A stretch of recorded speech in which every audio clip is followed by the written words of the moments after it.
recording. Hey, first off, where did he make contact with your vehicle on the roadway? Can you just point?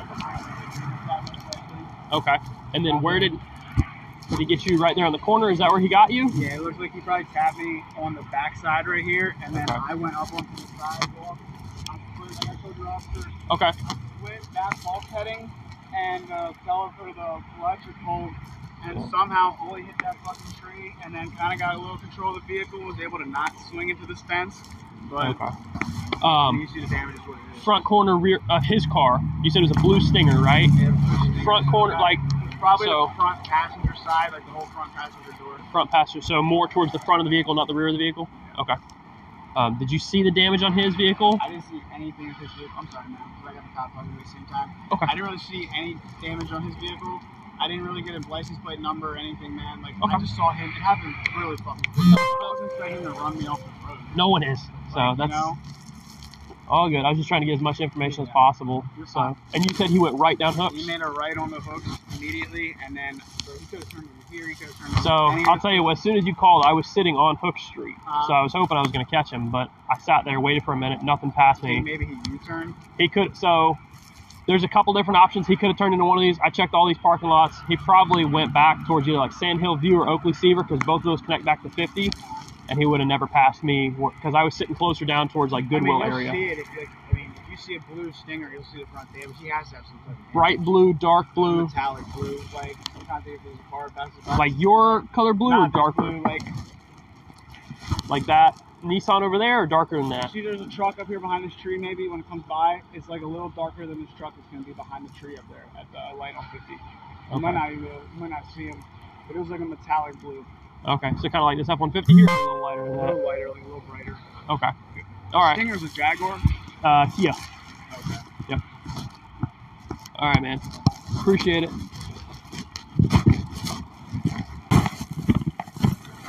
All right, guys. So what's going on? Carlos? Yeah. I'm only here because he's heart transplant patient, so I'm just making sure he's okay. Okay. I was doing a medical visit. Okay. Next to on 50 and Cities on that complex. Okay. So I left. I went on 50, make a right turn, and apparently the person across the street was coming very fast. Okay. And that's my car. And then he horned. Okay. And then I was ready for them to pass by and say, I'm sorry, you know? Okay. But they passed by, went in front, and slammed the brakes. So at that time, I moved to the right and pressed the gas to the left. And pressed the gas. The next thing, I heard a boom on the side. And that's what it is if you look at it. And right on the street that had the car was at the end. And hold on. I had an appointment and I went to change my driver's license address. Okay. Thinking that there was a police officer there and I could report it. Okay. And that's what I did. But and then it took me a while to find this place. Okay. Oh, church. All right. So you're turning on to Citrus Sour, right? Yeah. All right. And then you're saying he got in front of you and he hit his brakes? There were three guys. Three guys? 3 guys in the car. There were 3 guys in the car. I'm a retired federal agent, and I'm also a karate champion. However, 6 days ago, they put a new hire. I'm not into the fight thing. So when they pressed the brake, I moved fast to the left, and I heard the you see? And the next thing, they turned right and haul ass. And okay. So where did he turn right onto? On the first street before you go on the light. First on the right. Okay. All right, so then you went to the DMV? I went to the DMV because I had to change my driver's license, and because I think there's a police officer always there, so I can make the report. Okay. Was there a police officer there? No, it wasn't. Okay, so what'd you do after that? I came here. Okay. I drove in all the entrance because the lady couldn't describe how to get here, and I just got here. The lady from the DMV. Oh, okay. Did you guys ride together? No, I was at work. I got called. It's a school teacher. Okay, so you call him to show up here?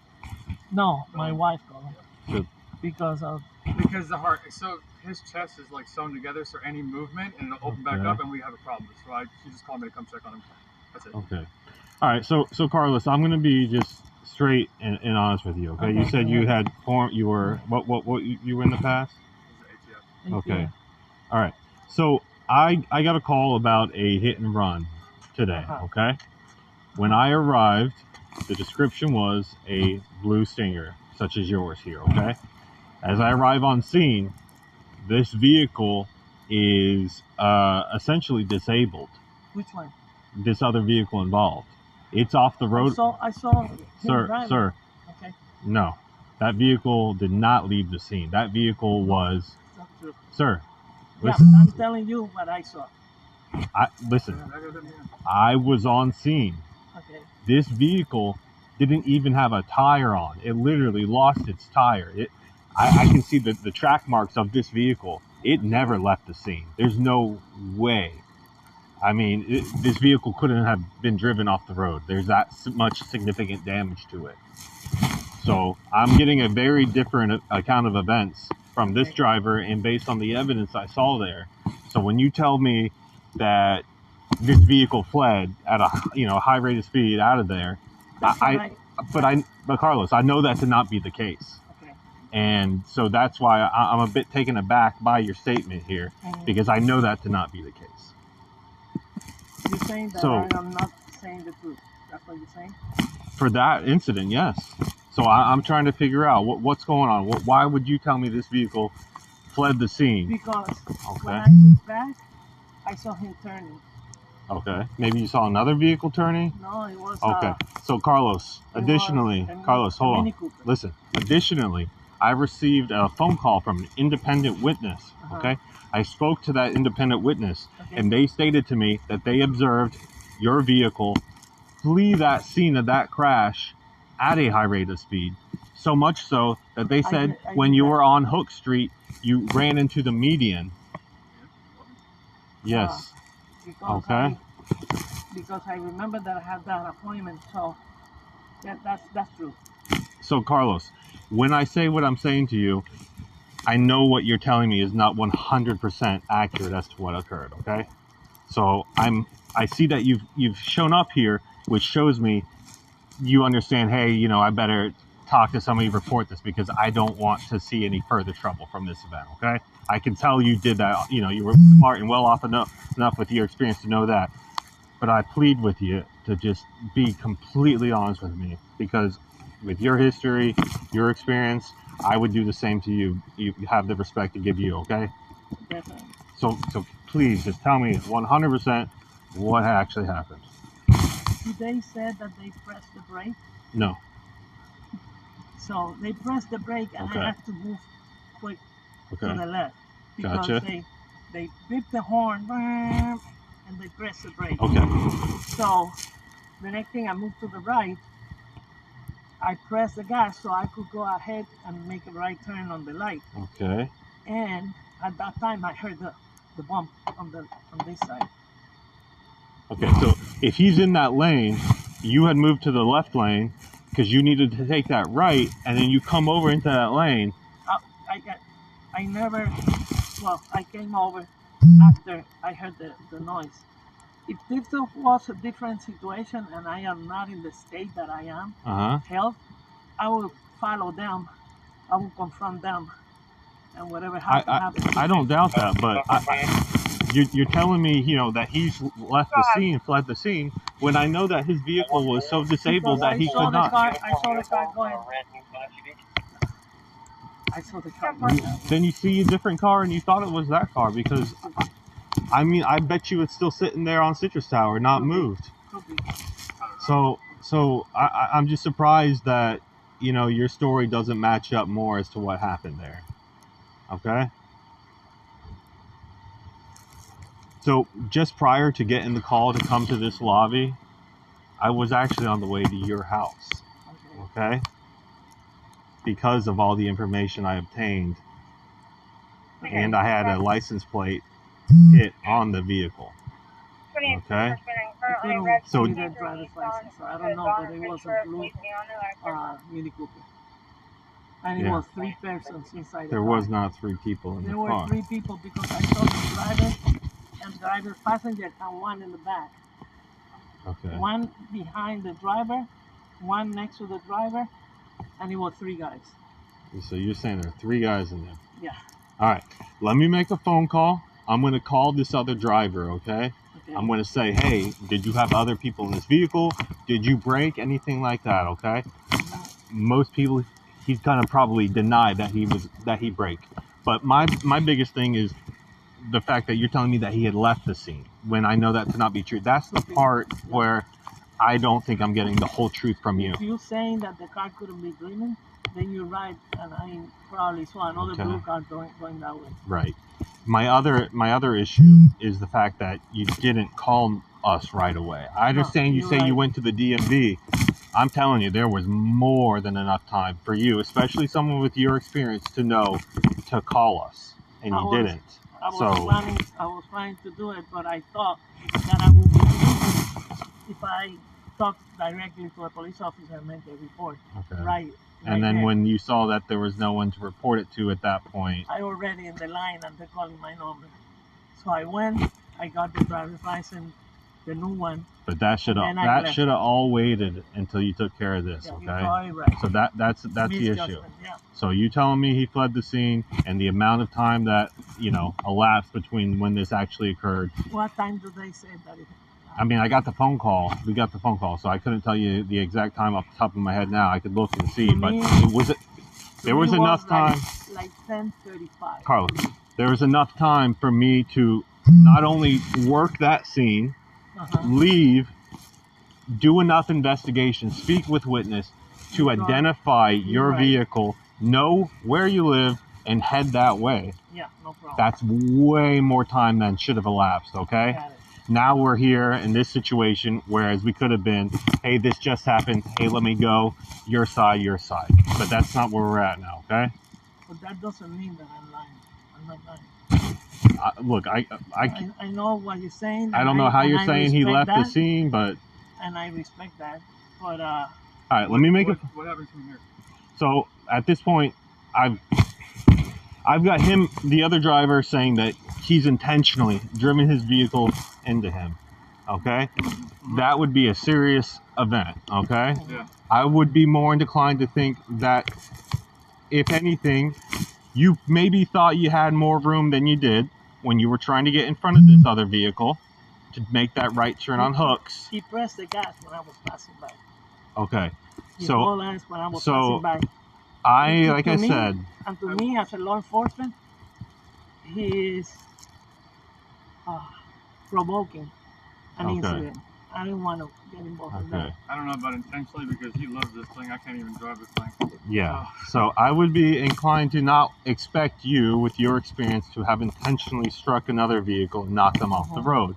Perhaps there was two vehicles, you and this other driver, both not driving maybe at the best of your limits, resulting in you thinking you had more space when you were moving to the right, okay? If one vehicle is in the lane, it is up to the driver in that left lane that's changing lanes to yield and have the space for that vehicle, okay? So in that event, the contact there causing that vehicle to move off, all right? You say he was able to continue driving and took off at a high rate of speed on hooks. I know that not to be true, okay? That's where we have this issue and the elapse of time, okay? So taking the aggravated battery out of this situation, it's a vehicle crash. I have leaving the scene of a crash, okay? It's criminal, okay? All right? Given your condition, given the events here, I'm not taking anyone to jail or anything like that, okay? I think the best thing is a court date, okay? In which you would explain to me exactly as you have said, and you speak to the judge and explain, hey, this is what happened, this is what occurred, and I would expect them to probably have enough experience to understand, hey, this is what happened, not something, intentionally negligent or, aggravated battery, as this could have been looked at. Are we all on the same page there? Yeah. Okay. So what I'll do is, professionalism. absolutely. I'm going to tell you exactly how I see it, and just try to make it as easy for everybody. And I do appreciate the fact that you guys are here right now. It goes a long way, because if I have to go out and drive, which I was on my way to, then it's, oh, this guy's not trying to come forward and be, but the fact that you guys are here shows me that you are, okay? So we'll do that, okay? I'm going to go in, I'm going to just issue, I'm not even going to write a careless driving. It's going to be simply for the leaving the scene, okay? With that amount of time lapsed. If we had called right away, even if you had driven to the DMV and called right away, we could have made it work, but it's been so much time at that point, okay? So we'll do that. I'll have you sign that copy just saying that you're going to appear. And it's simple. You just show up and you speak. And like I said, no jail, nothing like that, okay? So I'll have a crash report for you right here. If you guys just give me a few minutes, I'll take care of that. So like I said, I have your information. I'll just need to write a phone number, so give me a second with that. And I'm going to speak with that other driver as well about this. See, when I showed up, there was one, but that doesn't mean that there weren't more in there, and they left. So.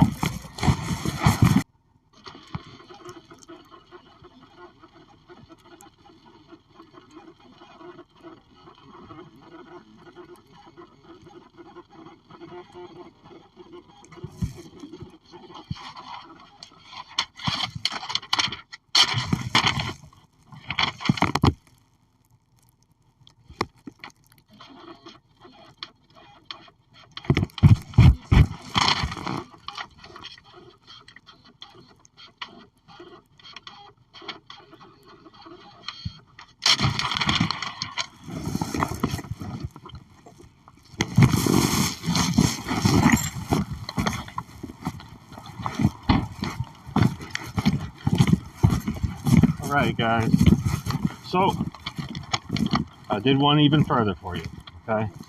Nothing criminal, okay? No criminal, no court date, civil citation only, okay? Alright, so with this is going to be the driver exchange of information, guys. It's going to have all the info there for both vehicles. I haven't spoken to him. I'm going to call him, okay? So that's just going to be the other party's information, your guys' information. Yep, insurance case number at the top right. This is just the brief information. I do a more in-depth report. It's going to be a bit concise, if you know what I mean, just to get the facts there without anything extra, okay? With that being said, instead of a hit and run, this is being reclassified to just a crash, okay? Because you guys are here with me now. We know who's involved. This is simply for fail to yield to the traffic and maintain lane here, okay? So it's just one citation, civil citation, just a fee, okay? No court, nothing like that. Options here on the right, website here, you guys can go online, take care of it there. All right, I appreciate you guys showing up here and all that. So, you guys have any questions for me? All right, Carlos, next time, call right away, okay? Right away. I understand that. All right. There's a lot going on, so. All right, you guys take care, okay? Thank you, sir. You have a good one. Take care. Last name is Coons. Yes, sir. It's on the, should be on the bottom of that stuff, too. All right, take care, guys.